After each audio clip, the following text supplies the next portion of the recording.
Hey, what's going on guys, and welcome to episode 8 of how to be a 3D animator. This one's going to be a fun one. I'm going to show you guys how to make this kind of motion in literally a few seconds. This is a technique I've used to achieve other things. So I'm just showcasing a fun way to implement it, 2 fingers. And actually, speaking of fingers, if you don't mind using yours to smash that like button and hitting the subscribe button to stay notified of future tutorials, that would be great. We should do it. Perfect. Alright, let's get into the video.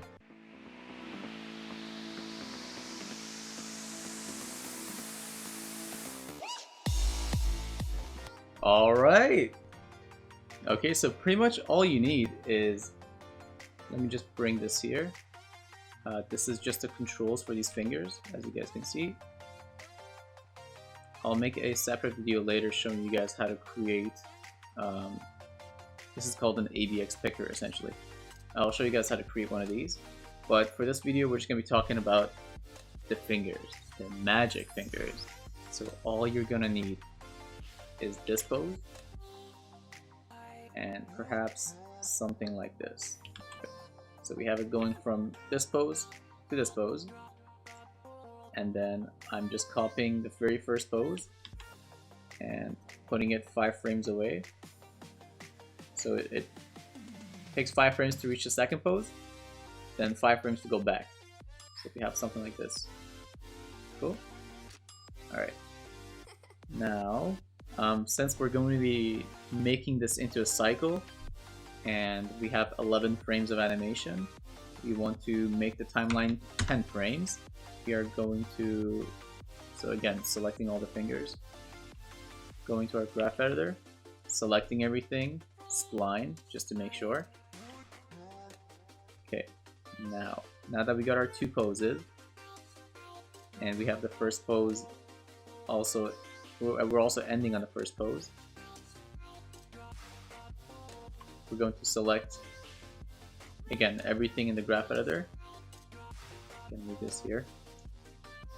Go to curves, pre-infinity, cycle, curves again, post-infinity, cycle. And now we should have a cycled version of our animation without any frames pausing. Okay, cool. So now what we want to do is select everything but the pinky, go to our graph editor, select everything, plus equals 1. So all we're doing, we're just offsetting everything, making our way from the pinky to the thumb. So now we're going to deselect the ring finger, so select everything else, select everything in the curve editor, plus equals 1. We're just going to repeat this until we get to the thumb, plus equals 1, and then finally the thumb, plus equals 1. Now we're left with something like this. Ooh, look at that! We got this effect in, if I didn't have to explain what I was doing, I could do this in literally seconds. So I just make 2 poses, a fist open, a fist closed almost, and I just offset every single finger, and you get a little tickly effect. It looks like it's tickling someone. And so I'm just showing you this to expand your mind of what you can do with this technique, with just an offsetting technique.